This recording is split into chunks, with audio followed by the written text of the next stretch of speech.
April 18th, 2011, I was crossing the street to go home from being out with a friend. We were watching the hockey game.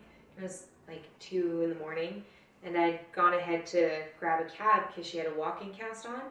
And I don't remember much, but I just remember like going across and I saw this bus and it was parked, and I said, okay, well, I can go or whatever. And the next thing I know, I'm flying through the air, and she hit me hard enough that I went from one crosswalk to the other.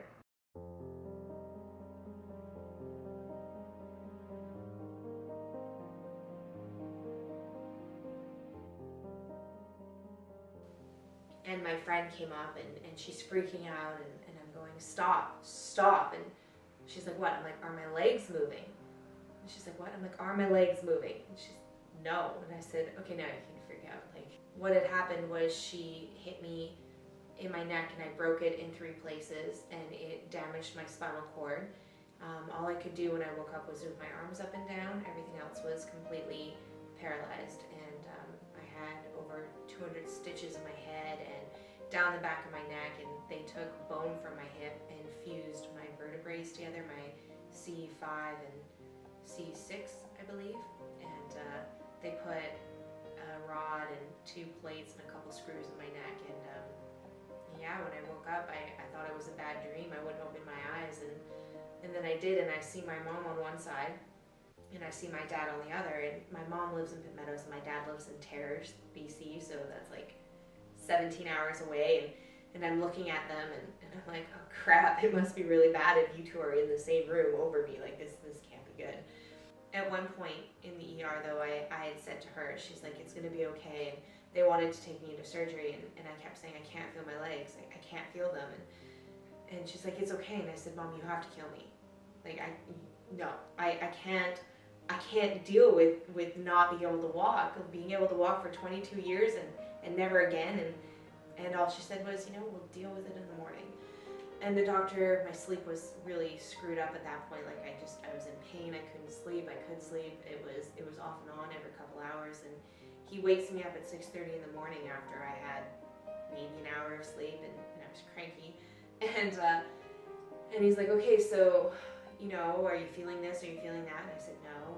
Any movement? No. And he said, okay, you need to accept this. And I just told him to get out. I was like, no, go away. My dad's like, Chelsea, be nice. I said, no, you don't know. You can't possibly know, and I am not going to listen to you.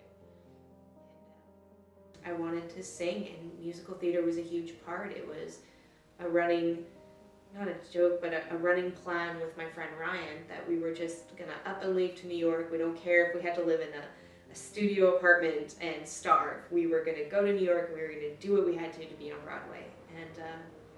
And then when I got hurt, that was the main thing. I said, well, I guess I can't do this anymore.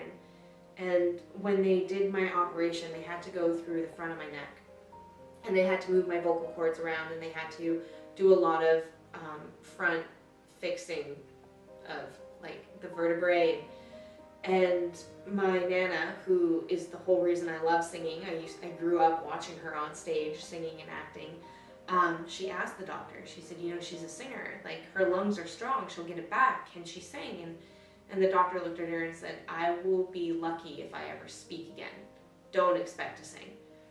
And the first couple months I would try, and I would go off into a corner of GF Strong, and I would try singing some of the songs, and it was horrifying. Like, it was so bad, and I had never sounded bad in my life. Like, I'm not record deal good, but I have a good voice, and I have fun with it. And I just worked at it. I was like, that is the one thing I will get back, is if I can sing.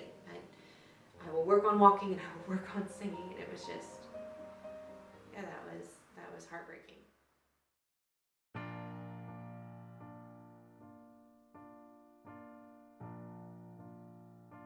It was an amazing feeling. I joke because my nephew was learning how to walk at the same time, and so I was like, it's a race now. Come on, kid, like let's go. And I cried. I had to go back in my wheelchair because that was the deal, and it was fine because it was really tiring. I took 2 trips across the gym, and I was sweating, but I walked. I did it. Like I win.